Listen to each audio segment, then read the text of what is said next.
Educational સિરીઝમાં welcome back guys. સો લેન્સને કેવી રીતે વેર કરી શકીએ. મારા બ્રાઇડ છે અત્યારે, આ રિયલ ક્લાયન્ટ છે. મોર્નિંગમાં એનું માંડવાનું ફંક્શન આપણે કમ્પ્લીટ કર્યું છે, ત્યારે અમે લેન્સ એમને નહોતા કેરી કરાવ્યા બિકોઝ ફર્સ્ટ ટાઈમ લેન્સ કેરી કરે છે. સો અત્યારે હલ્દી છે એન્ડ નાઇટના એના દાંડિયા છે. સો બેક ટુ બેક ફંક્શન્સ છે એટલે ફર્સ્ટ ફંક્શનને સ્કીપ રાખ્યું. સો આઈઝને થોડુંક રિલેક્સ મળે, ફર્સ્ટ ટાઈમ છે એટલે. ઇફ તમારી બ્રાઇડ રેગ્યુલર લેન્સીસ વેર કરતી હોય તો એ કરી શકશે, ઇઝીલી વેર કરી શકશે અને લોંગ ટાઈમ માટે બી કરી શકશે. ફર્સ્ટ રૂલ લેન્સ કેરી કરવા માટેનું, જે કોઈને બી તમે લેન્સ પહેરાવો છો, your hand should be clean. એકદમ ક્લીન હોવા જોઈએ. હેન્ડ્સ ઉપર કોઈ પણ જાતની, કોઈ પણ ટાઈપની પ્રોડક્ટ્સ, પાવડર પ્રોડક્ટ્સ, સ્પ્રેની પ્રોડક્ટ્સ, કોઈ પણ બીજા ઇન્ગ્રેડિયન્ટ્સ કાંઈ પણ ના હોવું જોઈએ. દેન ક્લાયન્ટની સામે લાઇટ્સ ડાયરેક્ટ નો આવી જોઈએ. ઇફ લાઇટ્સ છે તો એને થોડી ડીમ કરો. થર્ડ, ક્લાયન્ટને ઇન્સ્ટ્રક્શન્સ આપતા શીખવું પડે. લાઈક મેમ લેન્સ વેર કરાવું છું, તમારી આઈઝને આ પોઝિશનમાં રાખજો, એ તમારે એને સમજાવવું પડે. ઓકે, સો ડેમો જોઈએ.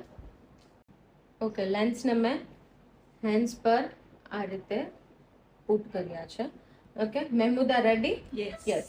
ઓકે, હું તમારી લેફ્ટ આઈમાં લેન્સ કેરી કરાવું છું. So your eyeball should be on your right. Okay, આઈઝને નીચેથી પકડો અને આઈઝને ઉપરથી પકડો. નહીં,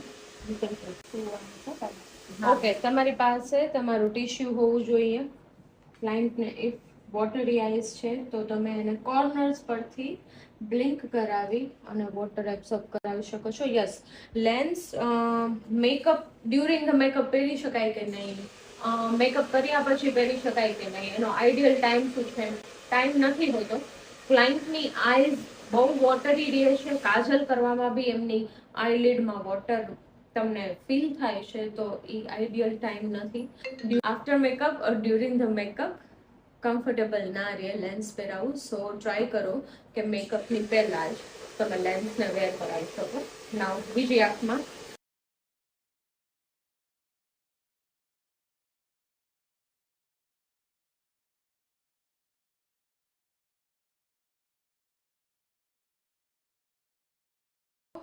હવે રેડી છે લેન્સની સાથે ક્લાયન્ટ. હવે તમે એને એકદમ કમ્ફર્ટ ફીલ કરાવો, થોડું એવું ઇન્ટ્રોડક્શન રાખો અને આઈઝનું ધ્યાન રાખો ડ્યુરિંગ ધ મેકઅપ, કે આઈઝ ઉપર વધારે પ્રેશર ના આવે અને એ ફીલ કરે સારું. Okay, stay tuned, bye bye.